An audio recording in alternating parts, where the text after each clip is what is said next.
medical issues. He has the MS, as you're saying, arthritis, all of these chronic issues, but he is holding a conversation with someone he thinks is a minor, and then he goes to meet up with a minor with all these conditions. He entered a plea of guilty on July 18th. Yes. According to your plea bargain, and you entered a plea of guilty to counts 1 and counts 3. According to your plea, punishment is to be assessed at a cap of 8 years in the prison. There's a $4,000 fine. The state opposes your application, and there's to be Chapter 62 compliance. Have both parties had a chance to review the PSI? Yes, Your Honor. Yes, Your Honor. Any objections? Judge, there's no objection to the PSI, but I think Mr. Lott, I know the court's familiar with his medical background. He's had a couple of seizures in the courtroom, so he gets nervous. He's asked me to communicate to the court that he would like to retract his statement to his PSI officer, where when asking about the instant offense, he made an excuse for his behavior. He accepts responsibility for his behavior. I know that because prior to the PSI, he and I have had that discussion. I think he gets nervous in settings, and I think it's the answer he gave is a reaction towards self-preservation with his family and his friends, and he's just very ashamed of his behavior. So I think the best we can say today, Judge, is regretfully, we don't want you to think he's making excuses, because that's certainly the way it reads. He's here today to take full responsibility. His sister and his wife were present to testify on his behalf. He's just struggled with the shame and humiliation this has brought to his family. All right. Any witnesses? Yes, Your Honor. The first witness I have is Cecilia Jenkins Lott, his wife. All right. Could you raise your right hand for me? Do you solemnly swear or affirm the testimony you give will be the truth and nothing but the truth, so help you God? You can lower your hand. State your name for the record. My name is Cecilia Jenkins Lott. All right. And if you may proceed. Yeah, proceed. Ms. Lott, good morning. Thank you for coming down. You understand we're here today for the sentencing of Frankie Lott. Is that correct? That's correct. Would you explain your relationship to the judge of Frankie Lott? I'm his wife. We've been married for 4 years. And can you tell the judge how long you've known Mr. Lott prior to being married? How long you dated him? We dated for 10 years prior to our marriage. Did you grow up here in Bexar County? No, I'm originally from Detroit. I've lived in San Antonio since 1984. And can you tell the judge what your work background is, Cecilia? I've been in the legal system working with attorneys since I was at age 18. I worked in litigation for over 30 years, and I've been in real estate for over 10 years. And you're currently working in a law firm, is that correct? Yes, I work at a real estate law firm. Ms. Lott, can you give the judge some background? I know it's very long, but just kind of an overview of Frankie's medical conditions as he stands here today. He was diagnosed with MS about 3 months after we got married in 2021. He's since subsequently been diagnosed with rheumatoid arthritis. He used to get shocks in his back and his neck because his lumbar and his cervical disc are degenerative. And is he currently under medical care and medication? He hasn't seen his general physician in 1.5 years since he lost his insurance. He sees a psychiatrist every week, sometimes twice a week, because they'll see an intern and a doctor. He is currently on medication. The psychiatrist just added a third, an antipsychotic. He's on depression medicine. He has patches for the pains in his back. And prior to his arrest, Cecilia, can you tell the judge about his work background? He actually worked for the Criminal Justice Center. He worked there for a few years, leading up till January of 2024. And you are certainly familiar with the charge that he's pled guilty to 2 counts to this court. Is that correct? That's correct. And you're not here today to make any excuses about that? Oh, no. I think he did something stupid. And has he indicated that to you? Yes. And he's apologized profusely. And he just thinks he did something stupid. You are aware that, I guess prior to this arrest, he really has no criminal history to speak of. No. He's been on bond for an extended period of time, is that correct? Yes, since January of 2024. Has he been on home arrest, is that? Yes, that is true. And has he abided by all the conditions of his plea? Oh, yes, I am the warden.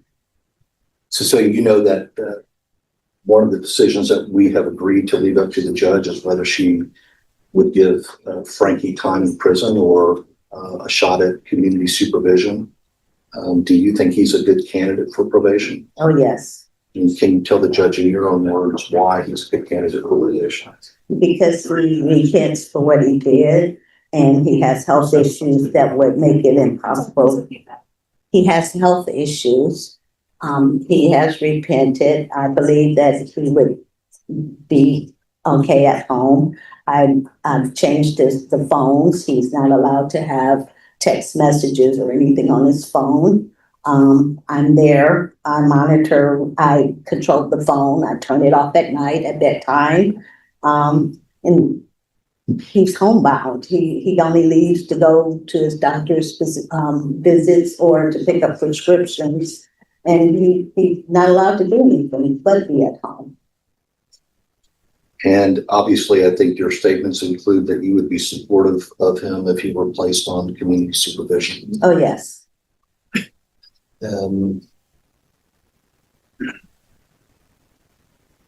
Is there anything else that you would like to tell the judge, Cecilia, that you would like her to take into consideration in making a decision about whether to give him probation or prison time? He's actually a good guy. He was brought up to protect everyone. He's the oldest, so he looks after his brother and sister. He adopted my adult daughter, who thinks he runs the world. He's a good guy. He just doesn't always think things through, and he sometimes does things that are stupid. All right. Well, that's succinctly put. Thank you very much. And Your Honor, I'll pass the witness. Thank you. Just a few questions for you. Good morning. I just have a few questions for you, okay? You said that he was working in the criminal justice system up until January of 2024, correct? Yes. And in January of 2024 is right when he committed this criminal offense? Right, and that's why he lost his job. And I know I'm grateful for it. And you say, you control his phone and you control everything he does, but can you tell me in this report what he's done himself to take accountability for his actions? Because I appreciate it, but he is a grown adult as well, right? So he should be able to control his urges and his actions. So what have you seen him since leading to this case do in that regard? What do you mean, like Just make sure she can hear you. outside of the home? Or just Well, he's very apologetic. He can't do anything or go anywhere. So, I mean, he knows that, and he feels bad for what he did and how it's affecting the entire family. okay. No further questions for this witness, Your Honor. May she be excused, Your Honor? Yes. Thank you so much for coming to talk to me about it. Hi. Would you raise your right hand for me, please? Do you solemnly swear or affirm the testimony you give will be the truth and nothing but the truth, so help you God? All right, you can lower your hand. Do you need to take a breath? Okay. Just let me know when you're ready to proceed, okay? Proceed, Rob. Yes. Dolores, if you would, ma'am, just take your time and speak into the microphone, state your full name for the record. Dolores Brown. Just a little louder. Dolores Brown. Can you tell us how you're related to Frankie Law? He's my brother. And would you describe your relationship with him?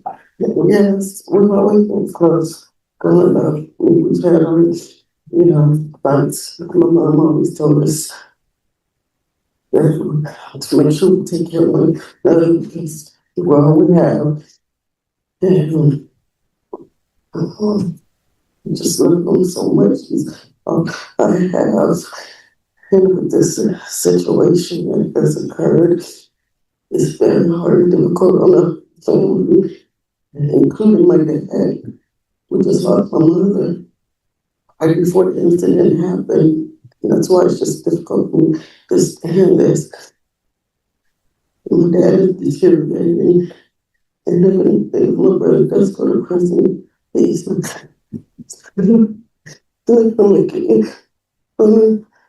know it's not gonna make it. He takes too many medications. He's working. You've done good. Let me just ask you a couple of questions. Just go with it. Okay, and just speak loud enough. Microphone here. You've certainly come to court every time we've been to court. Is that correct? Yes, sir. You understand exactly why we're in front of Judge Ford this morning. Yes, sir. She's got to make a determination whether to give Frankie prison time. There's a range in that we've limited, and there's certainly an application for supervision. Where that is. I'd like to ask you if you could just, you've known obviously your brother and sister, but could you tell us, the judge, some of the good qualities of Frankie that would make him a good candidate for probation? Well, he's always protecting me, and he was with me. A lot of times he was better to me than my siblings.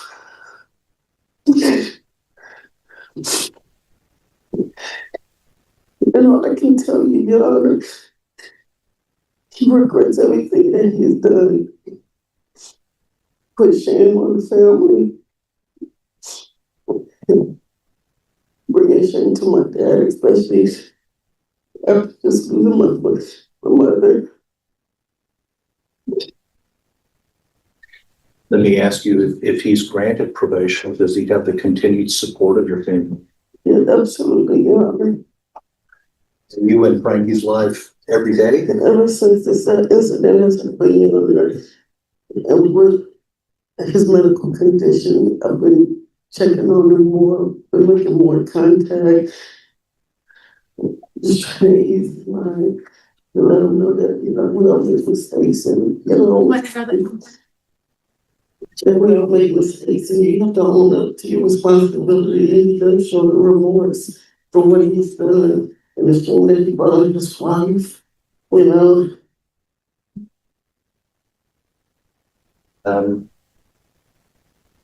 And if he is granted probation, will you remain in his life in a supportive capacity? Your Honor, if you were to Go ahead. if you were to grant him probation, I stand here as a woman and I can't guarantee that nothing like this will happen again. And if you can attach me to any type of documentation, because I'm not going to pressure the court, and I can guarantee that this will never happen again or anything else going forward. Thank you. Go ahead. And I'm seeing you, and I'm scared of you myself, and what you can. All right, so this is what I want you to know, and all the witnesses to testify. Because people always are concerned, did I say the right thing? Did I say too much? Did I not say enough? But I want to let you know that you're giving me insight into your brother. I want you to know that there's nothing that any witnesses that have come before me that have said anything that has hurt him. All right. Thank you, Judge. All right. Do you have any questions? No question. All right. Thank you. State, are you still, you've heard testimony. Does your plea bargain still remain the same? Yes, Your Honor. All right. Yes, I'll hear you. Judge, I think we've been to court numerous times, and I think the court can remember some of the health struggles that Mr. Lott has had, and I think the probation office did a good job of documenting his medical history from. And just here's my question with regards to the medical history. Is this something that's brand new, or were these medical issues, a part of these medical issues, a part of when this incident occurred? I think his MS symptoms started in COVID, although he was able to work through it, but I think his work was limited. Certainly his arthritis and back issues have outdate the origin of this case. So he's had these conditions prior to the commission of this offense? Yes, ma'am. Okay. All right, you may proceed. And so, Judge, I think the court's aware of it. Obviously, we put a date on it now. I can't tell you how long before the commission of the offense, but certainly the toll that it's taken on him has been significant. But, you know, he stands here today, Judge, as a 57-year-old man. I think there was one hiccup that I was reminded of reading in the PSI today, some selling alcohol to a minor when he worked in a restaurant, I guess, back in 2002. I hope the court won't hold that against him. I think other than that, he's lived his life being a good man, making good decisions, and certainly being a productive member of our community. And then he makes this mistake, Judge. It's a whopper. We get that. All right, so here's my question.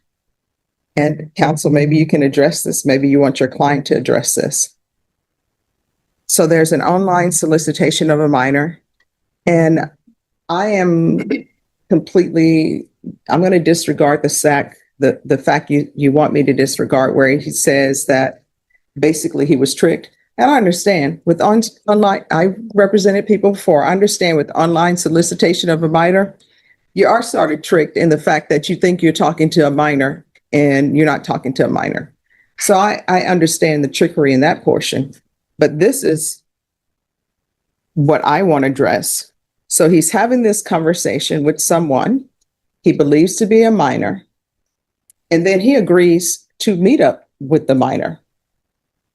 And he has all these medical conditions. No, that's what it says in the stipulation, that you actually agreed to meet up with the minor, and they arrested you, I believe, at the meet. They arrested him on scene where the undercover cop and Mr. Lott agreed to meet. So he has medical issues. He has the MS, as you're saying, arthritis, all of these chronic issues, but he is holding a conversation with someone he thinks is a minor, and then he goes to meet up with a minor with all these conditions. Well, Judge, if you're asking us to make an excuse to him, guilty to it. No, I understand he's pled guilty, but I'm trying to figure out the status of his medical issues. Well, you know, Judge, I don't know whether he was, you're asking if you felt okay to meet up that day or what the situation is. I can tell you that he's not feigning his medical issues. Oh, no, I believe his medical issues are real, based upon the PSI and based upon issues that he's had when he's in the courtroom. I'm just trying to look at him globally so that I can make an appropriate decision on punishment in this case. Well, you know, I don't know exactly what the court's looking for. I certainly think he had medical issues that day, at that time during his life. Now, whether he felt okay to get into a car and go to a meeting, sounds like he did. So, but I can tell you that was how long ago? A year and a half ago, or some months ago. So I can tell you from his family and talking to him, his medical condition has deteriorated. So, and I think that's obvious to everybody. So hope that answers your question. Yes, and that's what I want to, Yeah. for you to elaborate on that part. Yeah. So, it has, Judge, I think you've seen it. I think these ladies, to the best of their ability, have articulated that. As his wife said, he's homebound. Mhm. He has nowhere to go. She's in charge of his phone. He's not going anywhere. He's lost his insurance. So, he's at the mercy of the state. I think that if he were not taking this serious, then he would have violated the conditions of his bond, and it would have been a nuisance to the court a long time ago. So, this mistake happens. Was afraid of losing his family. He's been able to maintain a relationship with his family, except time doesn't do anything with him except make his health worse. So I think medically, Judge, he's a good candidate for probation. I think, quite frankly, if he would go into the system, he's a burden to the system. That's not making an excuse for his behavior. But if the court wants to look at this situation globally, he's got a support group. He's going to have to register as a sex offender. His health is deteriorating. It's not going to get better. He has his wife lives at home with him. His sister's in his life every day. Brother, from this letter, has asked the court to not lose sight of one bad decision in a man's life, but perhaps to punish him for his goodness as well, because he's not a man with a criminal history, no drug or alcohol problem. I think it was a mistake that the court has seen a lot of men make. He made it, and as his family and the very strong women in his life have stated, they don't expect that he'll make another mistake. They just want the opportunity to care for him in these years of need and take care of him. And that's all we can offer the court. All right, State. The state, just looking at the PSI, Your Honor, our concern is, I know that they've retracted today what was on the PSI, but our concern is the same as what he told the cops to what he said here, is that his goal was to go find this child and tell her she shouldn't be doing this, and that, trying to find who her parents were so that he could tell them. And the state's concern is that he wasn't taking accountability then. He wasn't taking accountability when he did the PSI, only today when he's coming forward to the court, Your Honor. And that the excuses for the types of conversations that he was having with what he believed to be a 14-year-old girl on the internet, and then proceeding to meet up with that individual that he believed was a 14-year-old minor.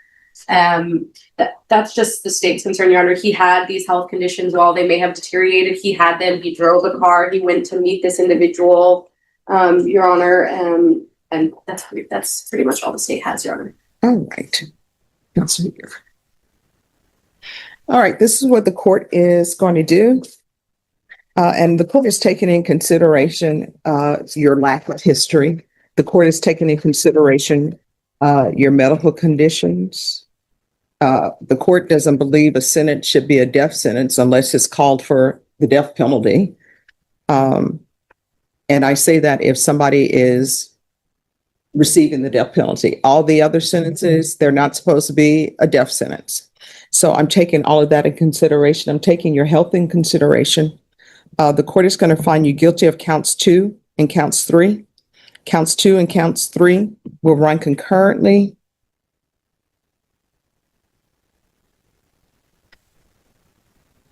There should be Chapter 62 registration, and the court will sentence you to 2 years in each cause number. Did you review the document entitled Trial Court Certification of Defendant's Rights to Appeal with your attorney? Did you understand it and sign it? Yes. All right, because it's a plea bargain agreement, because I followed your plea bargain agreement, and because you waive your right to appeal, you do not have the court's permission to appeal. Good luck to you.